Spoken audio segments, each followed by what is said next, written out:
Assalamualaikum dan salam sejahtera. Berita perdana edisi Selasa 27 April bersama saya Nurul Hidayah Nawai. Saya Ivan Tuh, paparan menarik malam ini. Sempadan negara akan terus ditutup demi lindungi rakyat daripada varian baharu COVID-19.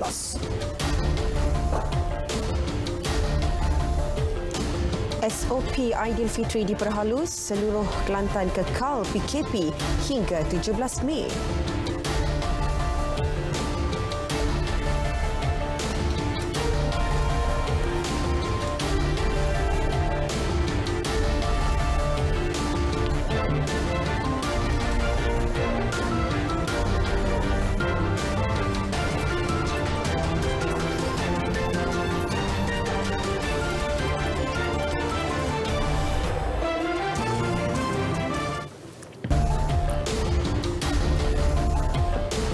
Sempadan negara kekal ditutup meskipun kerajaan menerima rayuan daripada pelbagai pihak untuk membukanya bagi membolehkan pergerakan. Perdana Menteri Tan Sri Muhyiddin Yassin berkata keputusan mengekalkan penutupan sempadan itu dibuat berdasarkan pertimbangan yang dibuat daripada pelbagai sudut.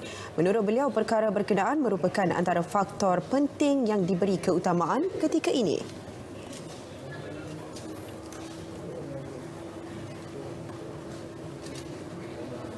Kita menimbang daripada berbagai sudut, mungkin kalau kita buka terlalu awal, dia menjadi masalah.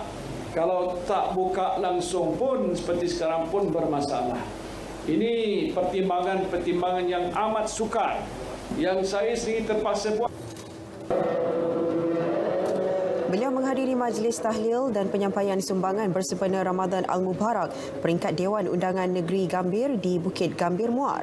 Tan Sri Muhyiddin turut menegaskan sekatan sementara penerbangan keluar masuk dari India tidak berunsur perkauman atau diskriminasi. Sebaliknya, usaha bagi membendung penularan COVID-19 varian baharu ke negara ini. Larangan rentas negeri juga kekal, manakala kesemua 10 jajahan di Kelantan kekal jalani Perintah Kawalan Pergerakan PKP sehingga 17 Mei. Begitu juga dengan status PKPB dan PKPP di negeri-negeri terlibat juga kekal kecuali Sabah yang ditukar status daripada PKPP kepada PKPB.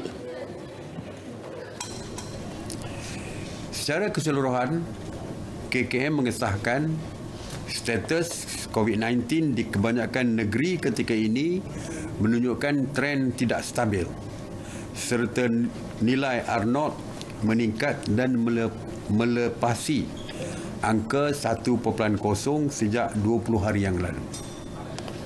Selain daripada itu, berdasarkan pemantauan kes COVID-19 di Malaysia, KKM mengesahkan bilangan kluster berkaitan aktiviti sosial dan pendidikan bertambah sejak 2 minggu kebelakangan ini.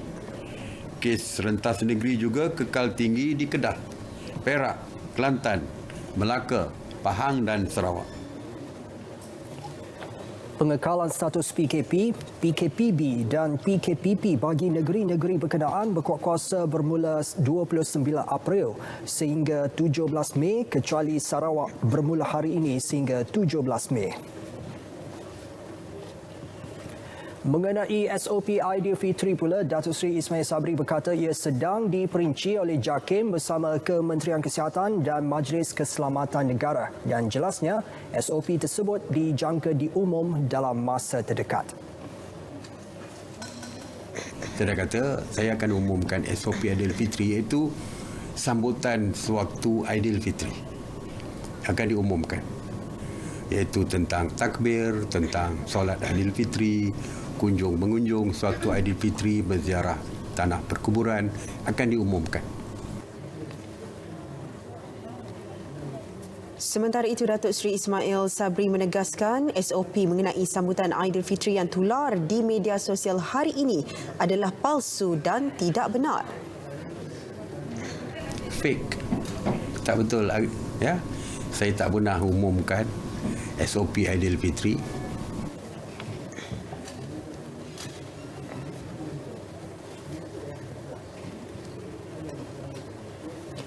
Satu pengumuman berhubung kaedah penggunaan vaksin keluaran AstraZeneca akan dibuat esok. Ia bagi mengurangkan kerisauan orang ramai berikutan terdapat kes darah beku dalam kalangan penerima vaksin sekaligus menjejaskan proses vaksinasi. Menteri Penyelaras Program Imunisasi COVID-19 Kebangsaan PIK, Khairi Jamaluddin berkata, satu perbincangan akan dibuat bersama Menteri Kesihatan, Datuk Seri Dr. Adham Baba bagi menyelesaikan hal berkenaan.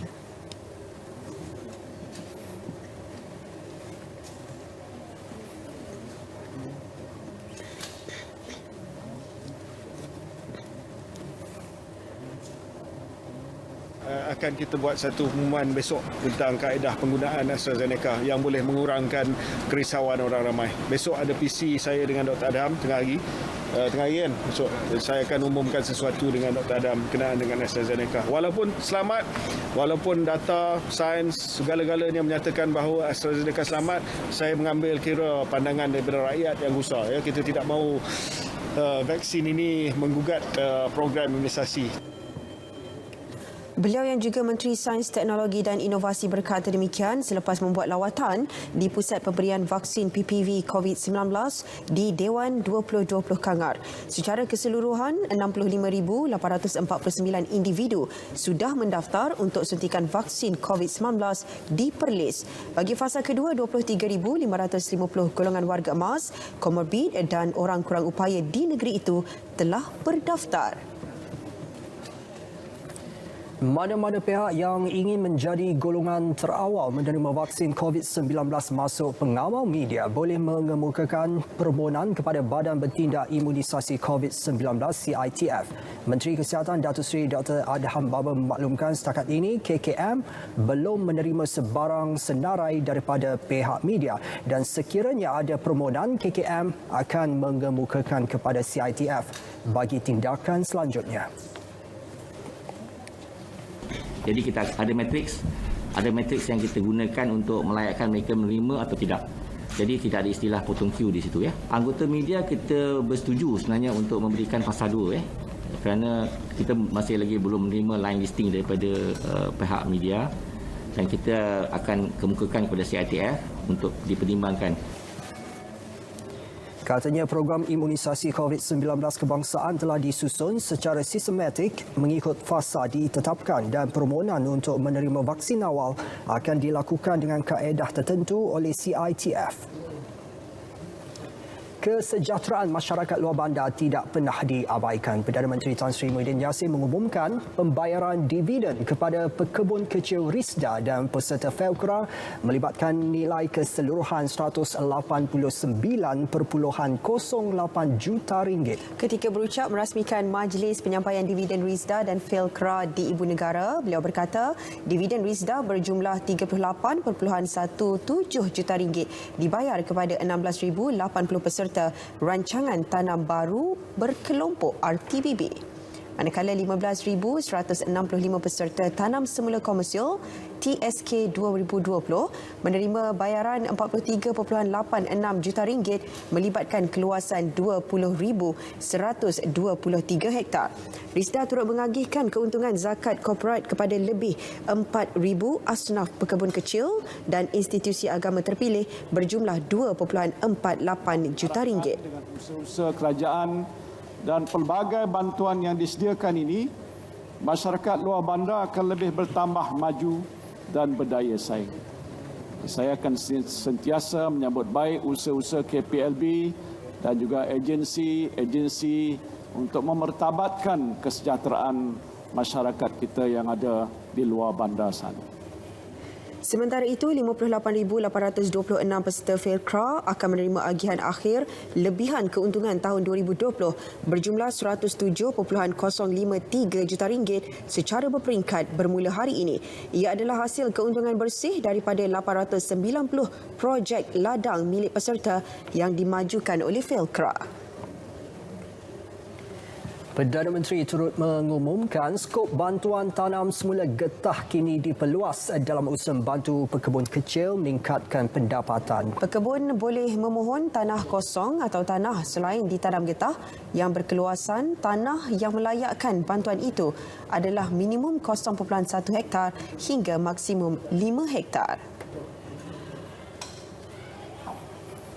Usaha ini bukan saja dilihat kepada peningkatan ekonomi pekebun kecil, malah kerajaan mensasarkan pengeluaran getah negara dapat ditingkatkan dengan memastikan keluasan tanaman getah ini kepada 1.1 juta hektar serta mengurangkan tanah terbiar yang tidak diusahakan. Selain itu, skim insentif latex SIL diperkenal bertujuan menggalakkan penghasilan latex dan meningkatkan pendapatan sebanyak 30% berbanding penghasilan getah scrap. SIL melibatkan pemberian input pertanian, penyelenggaraan kebun serta insentif upah penoreh pada kadar RM500 sehektar. Felcra pula sedang melatih 200 individu bagi mengatasi kekurangan tenaga kerja mahir untuk menuai dan memungut hasil sawit.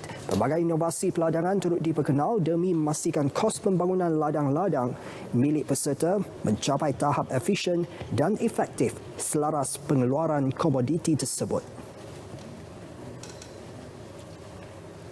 Dalam pada itu, sebagai usaha berterusan memelihara kebajikan pekebun kecil dan penoreh getah di seluruh negara, kerajaan sekali lagi menyediakan bantuan musim tengkujuh BMT dengan nilai peruntukan RM69.9 juta. Setiap pekebun kecil dan penoreh getah yang layak akan menerima RM600, masing-masing RM300 pada Disember ini dan bakinya pada Januari tahun depan. Baik untuk keperluan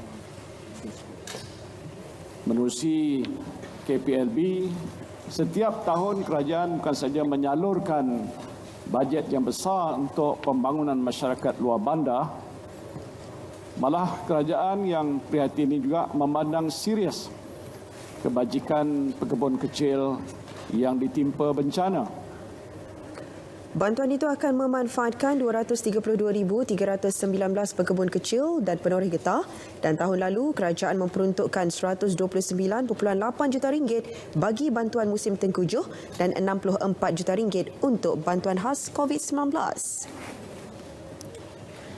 Kita beralih pada situasi semasa COVID-19 di Malaysia. Jumlah kes baharu hari ini 2,733 mengatasi kes sembuh 2019 sekaligus menjadikan jumlah kes aktif terus meningkat kepada 25,414 kes. 13 kes kematian turut dilaporkan menjadikan jumlah kini 1,462. Berikut statistik harian COVID-19 dalam negara dan kes jangkitan mengikut negeri.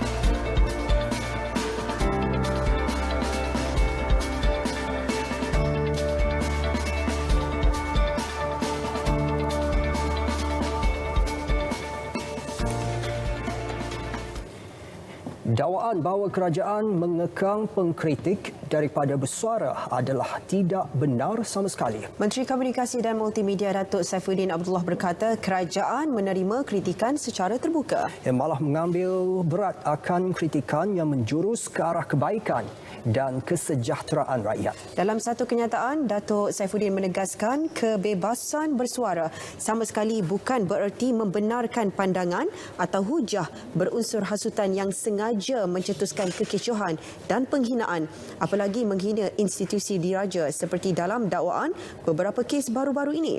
Terdapat kritikan dalam pelbagai bentuk termasuk karya satira dan penulisan yang berunsur kritikan terhadap kerajaan, namun tidak diambil tindakan selama ini. Juga turut dilaporkan oleh media secara amnya dan dikongsi di laman sosial tanpa halangan. Datuk Saifuddin mengajak semua pihak dapat membezakan antara kritikan dan penghinaan tanpa mengenepikan tanggungjawab sosial dalam masyarakat. Beliau turut menyeru agar mendukung hasrat prinsip penyatuan dan saling hormat menghormati demi mengekalkan keharmonian serta suasana muhibah dalam masyarakat.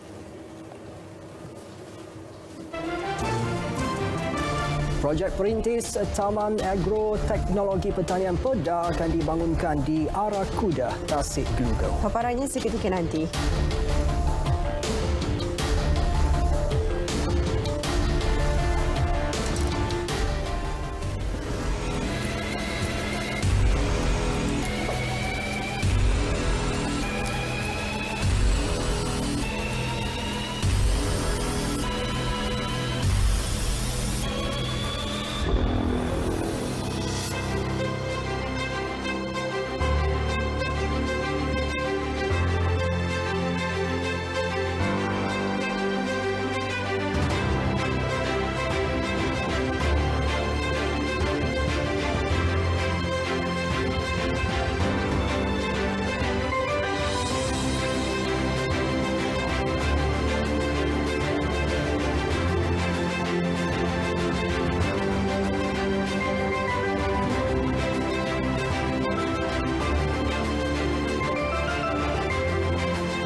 Industri perkhidmatan serta peralatan minyak dan gas OGSE bakal menyumbang sehingga 50 bilion ringgit kepada keluaran dalam negara kasar menjelang tahun 2030 berbanding 20 bilion ringgit pada 2020.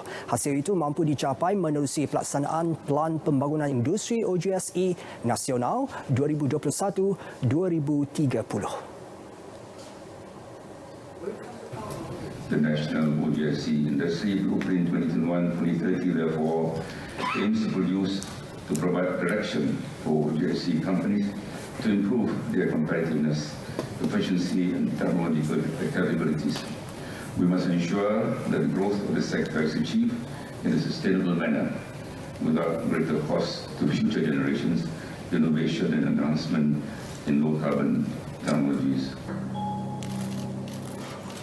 Majlis Pelancaran Pelan berkenaan diadakan di Ibu Negara dan pelan itu diperkenalkan bagi mendepani peralihan dalam industri minyak dan gas negara agar sektor berkenaan kekal relevan di masa hadapan. Ia merangkumi 4 strategik iaitu daya saing, ketahanan, pembangunan dan kelestarian serta 31 inisiatif yang akan dilaksana dalam 3 fasa pada tahun ini.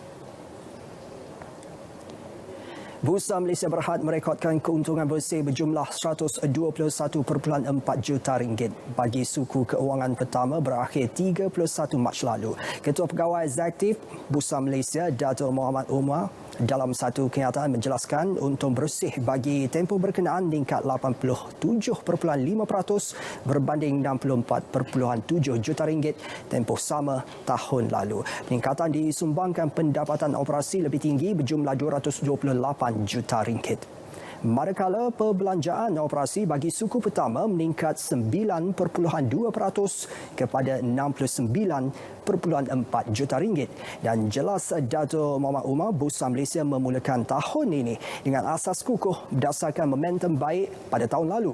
Pelabur runcit domestik terus memainkan peranan penting dalam pasaran, disokong akses yang mudah dan persekitaran dengan kadar faedah yang rendah. Prestasi kukuh pada suku pertama tahun ini dijangka berterusan dan kekal menarik kemasukan pelaburan dan urus niaga tahun ini. Dan pada masa sama, Bursa Malaysia akan terus menyokong peserta pasaran dengan menyediakan inisiatif ekosistem serta bantuan bagi meringankan bebanan keuangan pesertanya. Taman Agroteknologi Pertanian Lembaga Kemajuan Wilayah Pulau Pinang Perda antara inisiatif Kementerian Pembangunan Luar Bandar ke arah menjadikan seberang perai utara SPU kawasan penyedia makanan sihat dan selamat di Pulau Pinang. Komited untuk memastikan keperluan dan permintaan pertanian terus dipenuhi. Projek Perintis Taman Agroteknologi Pertanian Perda akan dibangunkan di Arakuda, Tasik Gelugor dan perinciannya bersama Zaidul Hikmah Muhammad Noor. Satu memorandum persefahaman MOU ditandatangani Perda dan Jabatan Pertanian Negeri Pulau Pinang, JPNPP, untuk membangunkan fasa kedua dikenali Projek Perintis Taman Agroteknologi Pertanian Perda. Timbalan Menteri Pembangunan Luar Bandar 2, Datuk Henry Sam Agong menjelaskan, projek yang akan bermula Jun ini menggunakan kaedah teknologi pintar dan terkini. Fasa pertama melibatkan kawasan Taman Kekal Pengeluaran Makanan TKPM 1 berkeluasan 194 ekar disediakan Perda kepada JPNPP sejak 2007. Bagaimanapun atas keperluan dan permintaan pertanian yang tinggi, tanah baru seluas 147 ekar di lokasi berhampiran akan diguna pakai bagi tujuan sama bermula Jun ini bagi fasa kedua. Satu MOA di antara Jabatan Pertanian dengan pihak Perda yang melibatkan kegunaan tanah milik Perda yang agak luas, berapa 341 ekar yang akan diguna pakai untuk tujuan pertanian. Dan ini akan memberi produk makanan yang secukupnya, saya fikir, untuk kegunaan masyarakat di Pulau Pinang ini khususnya. Menurut Pengerusi Perda Khalid Mehtab Muhammad Ishak, fasa pertama projek berjaya meraih 3 juta kilogram hasil pertanian dengan penglibatan 35 peserta terdiri daripada petani di Pulau Pinang. Kita harapkan dengan adanya projek ini kita dapat meningkatkan pengeluaran makanan, especially food security di Pulau Pinang ini, di mana kita akan memastikan pertanian ini adalah pertanian mampan dan pertanian yang pintar, smart technology in terms of farming. Bagi memastikan keberkesanan impak program, selain memastikan hanya peserta yang benar-benar layak dipilih menyertai program fasa kedua, syarat pemilihan lebih ketat akan dilaksanakan. Semua peserta yang menyertai program dalam TKPM ni perlulah mematuhi syarat-syarat yang telah ditetapkan oleh jabatan, seperti penggunaan racun, kawalan penggunaan racun, keselamatan makanan itu sendiri. So itu adalah sumbangan daripada Jabatan Pertanian, especially technical parts. Dengan penawaran tanah seluas 341 ekar oleh Perda untuk tujuan pembangunan projek Perintis Taman Agro Pertanian Perda yang akan dibangunkan oleh JPNPP ini, ia secara tidak langsung dapat membantu para pengusaha sektor pertanian menjana pendapatan selain menjadikan daerah seberang perai utara sebagai kawasan penyedia makanan selamat dan sihat untuk negeri Pulau Pinang. Laporan Zaidul Hikmah Muhammad Noor, Berita RTM. Pertubuhan Keselamatan Sosial Perkeso menggalakkan majikan bagi sektor PKS memanfaatkan portal pekerjaan My Future Jobs ia bagi memenuhi keperluan dan kehendak organisasi syarikat masing-masing. Dan menurut Ketua Pegawai Eksekutifnya, Datuk Seri Dr. Muhammad Azman Aziz Muhammad, lebih 600,000 permohonan pekerjaan telah direkodkan dalam portal berkenaan. There are more than 600,000 resume at My Future Jobs for you to choose the most suitable candidates to help bring your company to the forefront of the business innovation and achievement. So, do engage with our recruitment officers who will not only guide you through the job portal but also assist with your talent requirements. Please remember, Selain itu, majikan juga boleh mendapatkan faedah daripada insentif pengambilan dan program latihan di bawah Penjana Kejaya 2.0. Beliau berkata demikian pada Majlis Pelancaran eFamily Malaysia SMEHR secara dalam talian. Disyaki terlibat geng Niki, 10 pegawai polis dan 2 pegawai SPRM ditahan. Paparannya seketika nanti.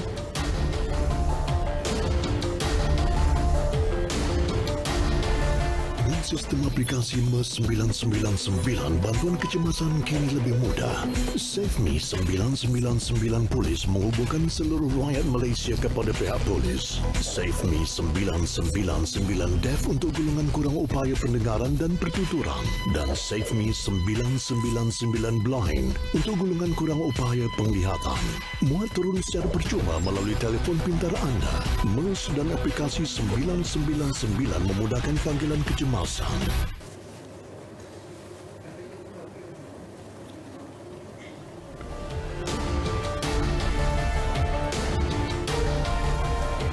Pelaksanaan Op Benteng di Zon Utara sejak Mei tahun lalu berjaya mengurangkan kemasukan pendatang tanpa izin merentasi sempadan negara sebanyak 35%. Turut membanggakan sepanjang pelaksanaan itu sebanyak 24.2 juta ringgit barangan dirampas berbanding hanya 2.4 juta ringgit tahun sebelumnya.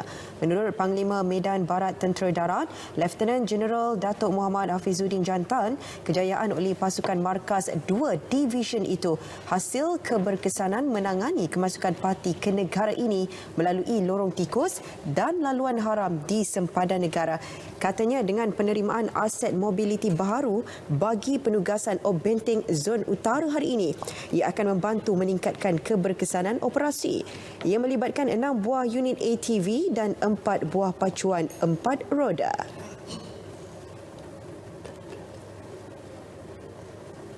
Membuat rondaan ke sepanjang persebaran, terutamanya di kawasan-kawasan muka bumi yang sukar dilalui, dan dalam keadaan biasa akan mengambil masa yang lebih lama dan memerlukan kelasakan dan tenaga kepada anggota.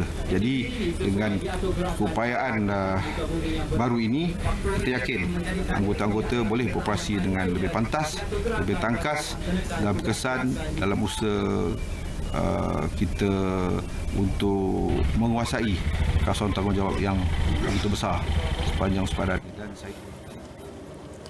Op Pagar 2 merangkumi jajaran sempadan Malaysia Thailand dari Bukit Kayu Hitam hingga ke Padang Terap, merupakan kawasan di bawah kawalan Angkatan Tentera Malaysia. Polis Johor menahan 12 individu yang disyaki terlibat dengan kumpulan jenayah terancang geng Niki menerusi Op Pelikan 3.0 fasa kedua. Mereka terdiri daripada 10 pegawai polis dan 2 pegawai SPRM ditahan di Kuala Lumpur, Selangor, Melaka dan Negeri Sembilan antara 21 hingga 27 April lalu. Ketua Polis Johor, Dato' Ayub Khan Maidin PC berkata siasatan susulan akan diteruskan untuk mengenal pasti saki-baki individu yang terlibat.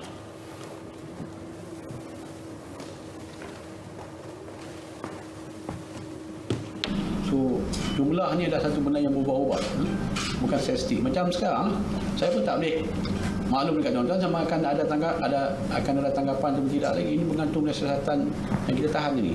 Mungkin akan berkembang lagi. Benda ini bukan yang statik. Geng Niki ini besar. Dia networking pun besar. Dato' Ayub bercakap pada sidang media khas di Ibu Pejabat Kontingen Johor. Semua suspek berusia 36 hingga 49 tahun direman 28 hari mengikut Akta Kesalahan Keselamatan Langkah-Langkah Khas 2012 SOSMA. Tangkapan terbaru itu menjadikan seramai 64 individu sudah ditahan disyaki terlibat dengan geng Niki. Sementara itu, SPRM mengesahkan penahanan 2 pegawainya yang disyaki terlibat dengan geng Niki. Ketua Pesuruhjaya SPRM, Datuk Seri Azam Baki menerusi satu kenyataan berkata pihaknya telah memberi kerjasama kepada polis dengan menyerahkan kedua-dua pegawai berkenaan bagi membantu siasatan. Datuk Seri Azam turut menegaskan SPRM memandang serius dan tidak akan berkompromi dalam kes itu. Malah akan menyerahkan mana-mana pegawai SPRM sekiranya ada yang terlibat. Baik, untuk segmen sukan malam ini kita bersama Syairul Islam, silakan. Nak bunuh JDT, matikan saya dahulu. Tan Ing Yue ada peluang ke Tokyo 2020.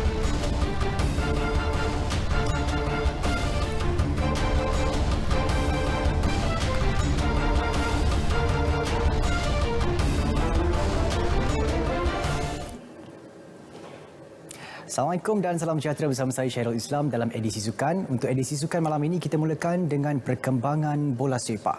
Kekalahan mengejut kepada Terengganu FC. TFC bukan sesuatu yang besar, cuma disensasikan oleh sesetengah pihak sahaja. Demikian tegas pemilik klub Johor Darul Takzim JDT Tunku Ismail Sultan Ibrahim mengenai kekalahan 0-1 juara 7 kali Liga Super itu kepada skuad penyu pada Sabtu. Menerusi hantaran dalam laman Instagram, Tunku Ismail menegaskan kekalahan kepada TFC bukanlah penamat kepada segala-galanya buat Harimau Selatan. Sebaliknya, ia hanya adat biasa dalam permainan bola sepak. Tunku Mahkota Johor itu menjelaskan bahawa satu kekalahan tidak akan membuatkan JDT jatuh. Apatah lagi untuk menafikan fakta ke atas setiap rekod dan pencapaian hebat kelab dari selatan tanah air itu. Tambah Tunku Ismail, selepas hampir 2 tahun JDT tidak pernah mengalami kekalahan, kelab tersebut tetap mengakui hakikat ia akan berlaku jua satu masa nanti. Namun, kesemua rekod dan pencapaian dilakar akan tetap terpahat dalam sejarah. Sebagai rekod, JDT mengalami kekalahan pertama mereka musim ini di tangan TFC menerusi jaringan tunggal Hakimi Abdullah pada minit ke-56. Ia merupakan kekalahan pertama dalam 22 perlawanan Liga Super selepas kali terakhir mereka tewas kepada PJC TFC pada Julai 2019. Malah ia juga kekalahan pertama mereka di Stadium Sultan Ibrahim yang mula digunakan sebagai gelanggang rasmi JDT sejak Februari tahun lalu. Justru Tunku Ismail menasihatkan para penyokong Harimau Selatan terus menjadi pemain ke-12 JDT sambil menegaskan kelab itu tidak akan hancur selagi beliau masih hidup. Nak bunuh JDT kena matikan TMJ dahulu dan semua orang tahu ia bukan sesuatu yang mudah, kata Tunku Ismail dalam hantaran tersebut. Sebelum itu, Tunku Ismail Sultan Ibrahim dilihat bersikap profesional apabila secara terbuka mengucapkan tahniah kepada TFC yang menewaskan pasukannya pada aksi tersebut. Sikap gentleman Tunku Ismail itu dapat dilihat menerusi satu video tersebar di media sosial. Video tersebut memaparkan pemilik kelab JDT itu memasuki bilik persalinan pasukan TFC selepas perlawanan dan berjumpa dengan anak-anak buah Nafuzi Zain sambil mengucapkan tahniah atas kemenangan mereka. Keputusan itu juga mencalar rekod tanpa kalah JDT dalam 9 perlawanan Liga Super musim ini. Kali terakhir skuad Harimau Selatan itu tewas dalam aksi Liga pada Julai 2019 di tangan PJC TFC dengan keputusan 0-1. Bagaimanapun, juara bertahan itu masih di landasan yang baik untuk menjulang gelaran ke-8 musim ini, biarpun masih mendahului Liga dengan 23 mata, 2 mata mengatasi pencabar terdekat TFC. Dalam pada itu, Kerajaan Negeri Pulau Pinang meletakkan sasaran buat pasukan Penang FC untuk menamatkan saingan Liga Super musim ini di kedudukan 6 teratas. Ketua Menterinya Chow Kon Yu menjahirkan keyakinan itu selepas melihat skuad Harimau Kumbang mempamerkan taring sebenar mereka pada awal musim ini.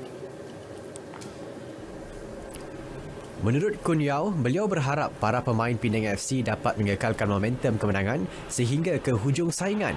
Beliau juga optimis bahawa Harimau Kumbang mampu mengukuhkan kedudukan dalam saingan Liga Super musim depan. Selain itu, pihaknya turut menyediakan insentif RM10,000 bagi setiap pemain yang dimenangi pasukan dengan tujuan untuk melonjakkan motivasi pemain. Dalam pada itu, pemain tengah Penang FC David Rowley turut kagum melihat mentaliti dan semangat juang tinggi dipamerkan oleh rakan sepasukannya yang tidak gentar bersaing selain sentiasa dahagakan kemenangan. Pemain kelahiran Australia itu berkata faktor tersebut menjadi antara resepi kejayaan Penang FC. Mereka kini menghuni tangga keempat Liga dengan 19 mata, hanya 4 mata di belakang pendahulu Johor Darul Takzim JDT selepas mencatat 5 kemenangan, 4 seri dan tewas sekali. Saudara, sebentar tadi telah pun masuk waktu solat fardu isyak bagi Kuala Lumpur dan kawasan-kawasan yang sama waktu dengannya. Selamat menunaikan solat fardu isyak. Laporan seterusnya, Kelantan United KUFC enggan dibuai dengan kejayaan 3 kemenangan berturut-turut dalam saingan Liga Premier. Sebaliknya, skuad Sang Kijang Hijau itu mahu fokus kepada misi meneruskan momentum berkenaan menjelang pertempuran dengan Terengganu FC 2 di Stadium Sultan Ismail Nasruddin Shah, Kuala Terengganu Ahad ini. Penolong pengurus pasukan Nik Huzaiminuddin berkata, rentak kemenangan dalam 3 perlawanan terakhir itu bakal jadikan tonik untuk terus berada dalam kelompok 3 pasukan teratas Liga. KUFC sebelum ini mencatat kejayaan ke atas Negeri Sembilan, skuad Projek FAM MSN dan Kuching City FC yang mana kesemuanya dilakukan di gelanggang lawan.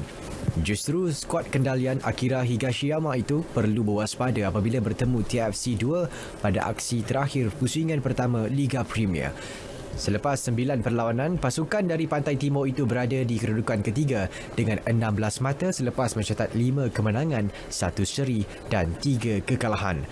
TFC 2 pula ketika ini berada di tangga ke-6 Liga dengan 3 mata di belakang KUFC. Kita beralih ke perkembangan gimnastik. Ratu Gimnas Negara Farah Ain Abdul Hadi mungkin tidak akan kesorangan ke Sukan Olimpik 2020 Tokyo apabila seorang lagi gimnas negara dikabarkan bakal mewakili negara ke tamasya sukan terbesar dunia itu. Berdasarkan kiraan mata ranking terkini, Tang Yingyue dikatakan layak ke Jepun jika kejohanan Asia pada Mei depan dibatalkan. Delegasi Teknikal Gimnastik Artistik Wanita Persekutuan Gimnastik Malaysia MGF Su Sek Fong berkata Yingyue memiliki peluang yang cerah untuk layak ke Tokyo.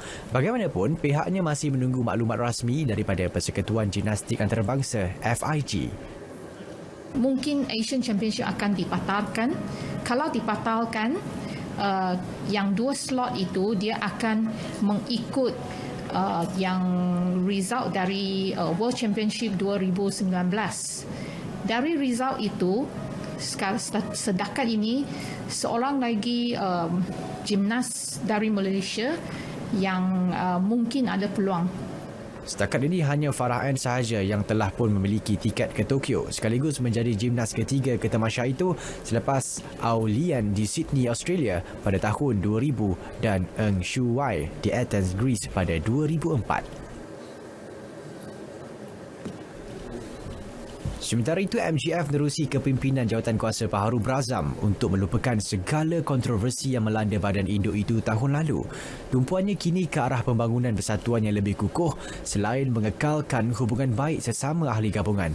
Setiausaha Kehormat MGF, Afrita Aryani Nasril berkata, antara misi dan visi persatuan itu adalah memberi fokus kepada pentadbiran pengurusan serta berusaha menarik seberapa banyak penaja dalam usaha memulihkan semula imej badan induk gimnastik negara berkenaan.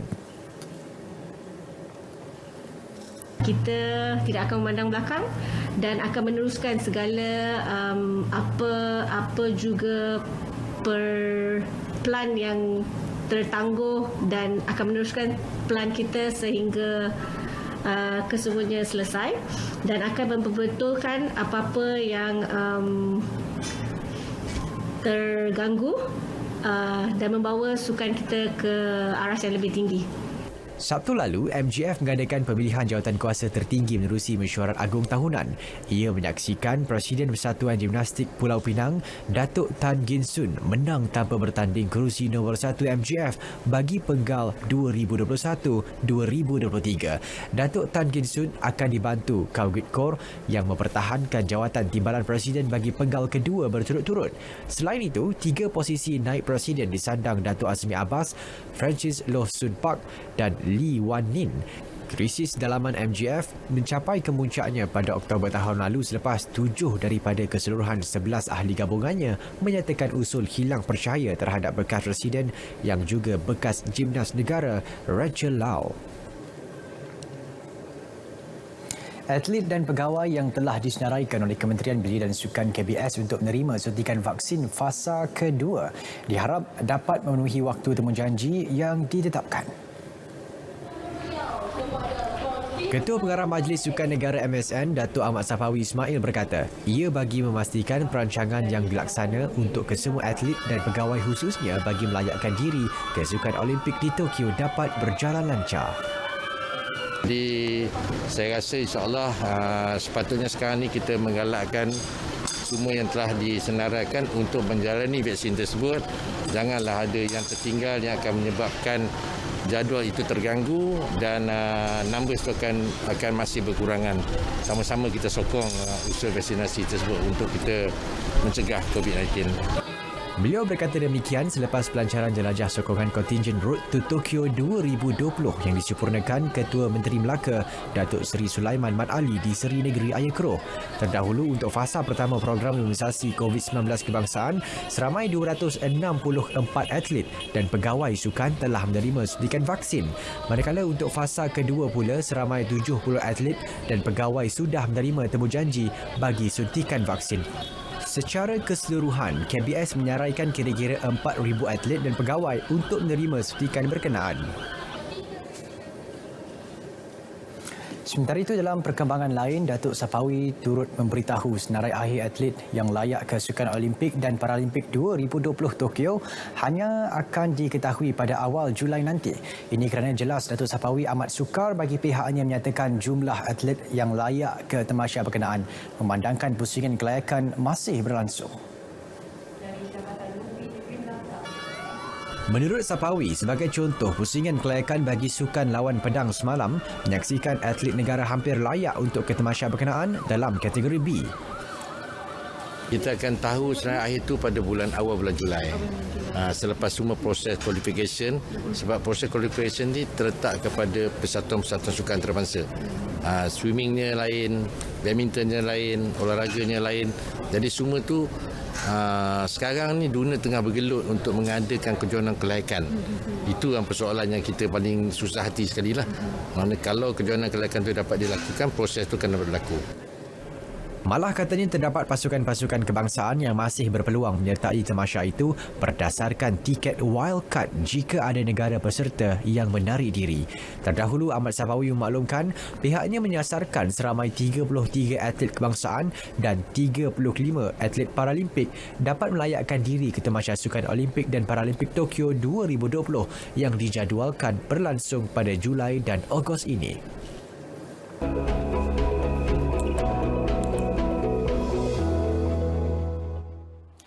Assalamualaikum dan salam sejahtera. Laporan cuaca malam ini kita mulakan dengan paparan imej kamera radar yang terkini. Kelihatan hujan masih lagi berterusan iaitu lebih menumpu di kawasan utara negeri Semenanjung, hampir ke semua jajahan negeri Kelantan, sekitar negeri Perak, Bera dan juga meliputi utara negeri Johor. Dan hasil tiupan angin timuran juga boleh menyebabkan hujan ini memasuki di daerah Gombak, sekitar negeri Sembilan, Melaka dan juga daerah Tangkak dan juga Muar negeri Johor sedikit sahaja masa lagi. Dan keadaan ini boleh berterusan sehingga ke lewat malam hari ini. Manakala di negeri Sabah dan juga Sarawak, hujan masih lagi berterusan dan hampir terdapat di kesemua bahagian negeri Sarawak di sini. Termasuklah di bahagian Sandakan, Pantai Barat dan juga bahagian Kudat negeri Sabah. Dan kesemua hujan di sini boleh dijangka berterusan sehingga 1-2 jam lagi, kecuali pedalaman Kapit dan juga daerah Tongot negeri Sabah boleh berterusan sehinggalah ke lewat malam hari ini. Bagi ramalan keesokan hari pula, Met Malaysia menjangkakan hujan akan lebih menumpu di hampir keliling kawasan perairan Selat Melaka, perkapalan Tioman dan juga perkapalan Reef South di sini, termasuklah di kawasan bahagian Seri Aman dan juga pedalaman Kapit. Dan menjelang tengah hari pula, keadaan ini sudah pun beralih ke kawasan perkapalan Reef South dan juga menjelang petang pula hujan semakin bertambah terutama sekali melibatkan kawasan utara negeri Semenanjung, Mersing, Kota Tinggi dan juga di kawasan Sarawak Barat termasuklah Sabah Timur. Dan keadaan ini juga boleh berterusan sehingga ke esok malam hari. Baiklah, Met Malaysia menjangkakan negara kita berada di kawasan fasa peralihan monsun. Keadaan ini dijangka hujan lebat berserta ribut petir dan juga angin kencang lebih kerap berlaku pada petang hari. Maka dinasihatkan orang ramai di luar sana, terutama sekali bagi mereka yang pulang dari tempat kerja dan juga peniaga termasuklah pengunjung bazar agar lebih berhati-hati dengan keadaan cuaca semasa. Sekian dahulu laporan cuaca buat malam ini. Dapatkan informasi cuaca di laman Sesawang dan juga media sosial kami. Saya Abdul Aizat. Assalamualaikum.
Terima kasih Met Malaysia. Terima kasih juga kepada Shopee. Sempena bulan Ramadan ini, syarikat penyedia platform e-dagang Shopee menyantuni petugas-petugas RTM hari ini. Wakil syarikat Shopee berkunjung ke Wisma Berita Angkasa Puri petang tadi. Mereka disambut Timbalan Pengarah Seksyen Berita TV, Muhammad Syahri Saripan, dan 200 pek makanan berbuka puasa diserahkan kepada kaki tangan bertugas. Kerajaan membelanjakan hampir 2.8 trilion ringgit bagi program imunisasi kebangsaan sejak ia diperkenalkan pada tahun 1957. Menteri Kesihatan Datuk Seri Dr. Adham Baba berkata ia merangkumi jumlah kos imunisasi bagi setiap rakyat iaitu kira-kira RM150 yang diberikan secara percuma. Jelasnya perkhidmatan imunisasi dalam negara tetap diteruskan biarpun berdepan cabaran pandemik COVID-19 dan Perintah Kawalan Pergerakan PKP sejak tahun lalu dengan mengambil kira kepentingan vaksin kepada bayi dan kanak-kanak.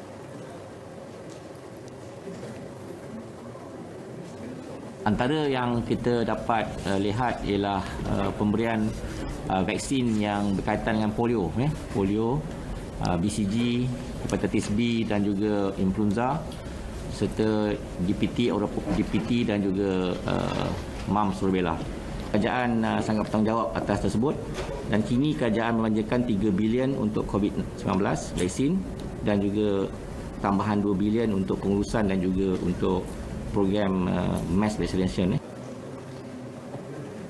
Beliau sebelum itu merasmikan sambutan Hari Imunisasi Peringkat Kebangsaan di kementeriannya di Putrajaya bertemakan vaksin menyatukan kita semua, sambutan bersempena Minggu Imunisasi Sedunia. Sementara itu mengenai program imunisasi COVID-19 kebangsaan, beliau berkata sehingga Ahad lalu 78% petugas barisan hadapan melengkapkan 2 dos suntikan untuk fasa 1. Manakala bagi tempoh sama, seramai 65,224 orang telah diberikan dos pertama dalam masa atau fasa kedua. Yang di-Pertuan Agong Sultan Abdullah Riayatuddin Al-Mustafa Billah Shah berkenan mengurniakan sumbangan kepada warga MAS dan OKU di 3 buah masjid di Kuantan, Pahang. Sri Paduka Baginda berangkat tiba di Masjid Kampung Sepat lebih kurang jam 2.20 petang sebelum berkenan mengurniakan sumbangan kepada 52 orang penerima. Sebaik selesai program santuni kasih dan kurniaan daerah Kuantan itu, ia diteruskan dengan Baginda berangkat ke Masjid Kampung Kuala Penur dan seterusnya seterusnya ke Masjid Ceruk Paloh. Turut berangkat mengiringi baginda Pemangku Raja Pahang Tengku Mahkota Tengku Hasanal Ibrahim Alam Shah dan Tengku Arif Bendahara Tengku Muhammad Iskandar Riayatuddin Shah serta Tengku Panglima Muda Tengku Ahmad Ismail Muazzam Shah. Penerima yang ditemui rata-rata berasa teruja dan terharu apabila baginda sendiri mengurniakan sumbangan tersebut.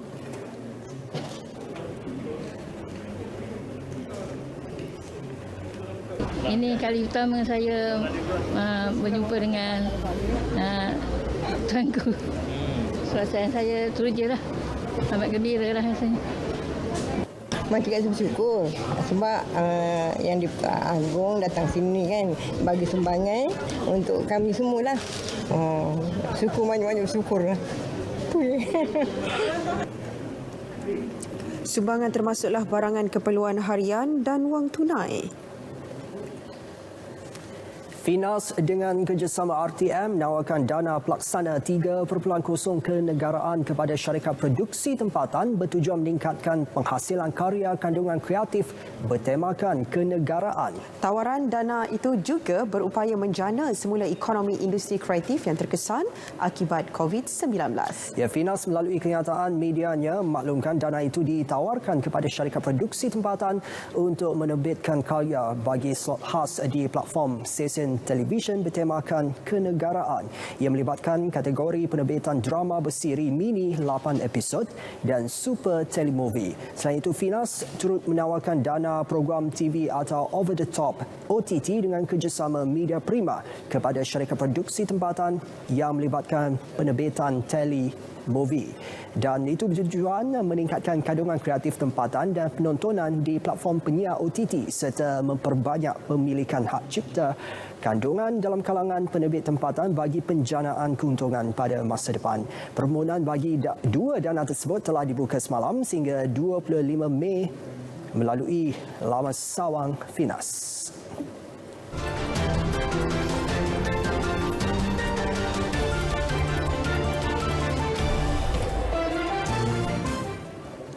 Persiapan menyambut Aidilfitri semakin rancak dilakukan. Pelengkap kepada hari besar ini pastinya biskut raya. Itulah seorang individu membuat tat itik.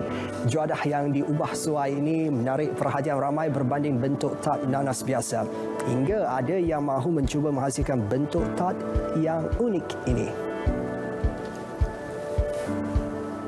Ibu mana tidak panik apabila melihat anaknya terkunci di dalam kereta, malah apabila dipanggil masih tidak sedarkan diri. Video tular kali ini berkongsi aksi seorang kanak-kanak yang tidur mati dalam sebuah kereta. Ironinya, ketika dikejutkan orang ramai, dia masih tidak bangkit dari tidur. Tindakan orang awam menggoyangkan kenderaan seakan-akan tidak berhasil pada awalnya, namun bersyukur apabila beberapa minit kemudian kanak-kanak ini akhirnya terjaga.